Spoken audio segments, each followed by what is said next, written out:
নমস্কার বন্ধুরা, সোজানার শান্তনুর চ্যানেলে আপনাদের প্রত্যেককে স্বাগত।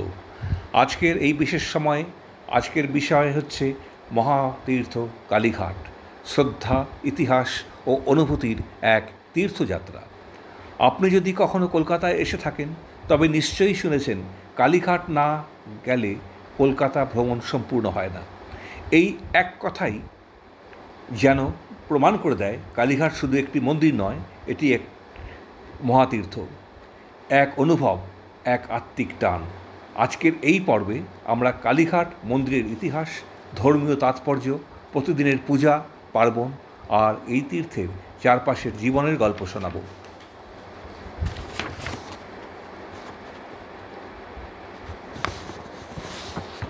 মহাতীর্থ কালীঘাট বাঙালির চেতনার এক অবিচ্ছেদ্য অংশ, যেখানে মা কালীর পূজার ধ্বনি মিশে গেছে গঙ্গার ঢেউয়ের সাথে, যেখানে প্রতিদিন লক্ষ মানুষ আসে, কেউ ভক্তি নিয়ে, কেউ আশ্রয় নিয়ে, কেউ আবার মুক্তির সন্ধানে। লোককথা বলে, যখন দেবী সতী নিজের শরীর অগ্নিদগ্ধ করেন তখন শিব তার দেহ কাঁধে নিয়ে সমগ্র ব্রহ্মাণ্ডে তাণ্ডব শুরু করেন। বিশ্বের ভারসাম্য রক্ষার জন্য ভগবান বিষ্ণু তার সুদর্শন চক্রে দেবীর দেহ খণ্ড খণ্ড করেন। সেই 51টি স্থানে সতীর অঙ্গপতন হয়। এগুলি হল 51টি শক্তিপীঠ। কথিত আছে দেবীর ডান পায়ের আঙুল পড়েছিল এই স্থানে, তাই এই তীর্থের নাম কালীঘাট। আর এখানে অধিষ্ঠিত মা কালী মা হিসাবে কালীঘাটেশ্বরী। আজকের কালীঘাট মন্দিরের আদিরূপ প্রায় 200 বছরের পুরনো।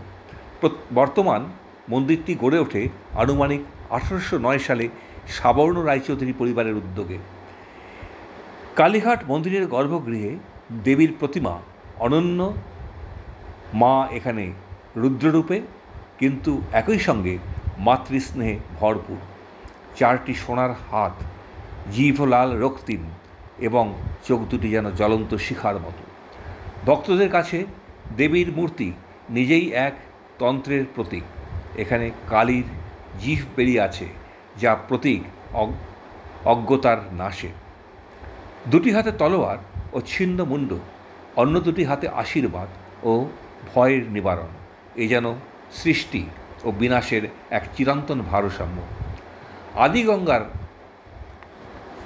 ধারা অনেকেই জানেন না। কালীঘাটের পাশ দিয়ে যে ছোট খাল বয়ে গেছে, সেটিই ছিল এককালে গঙ্গার প্রাচীন ধারা। এই খালের নামই আদিগঙ্গা। মন্দিরের ঘাটে আজও মানুষ স্নান করে, কারণ বিশ্বাস এখানে স্নান করলে পাপ মোচন হয়। প্রতিদিন সকাল থেকে গভীর রাত পর্যন্ত এখানে চলে পূজা, আরতি, বলি ও ভক্তদের আনাগোনা। বিশেষত অমাবস্যা, কালী পূজা ও দোল পূর্ণিমা এখানে মানুষের ঢল নামে। সেদিন গোটা কালীঘাট যেন এক মহাজাগতিক উৎসবের রূপ নেয়।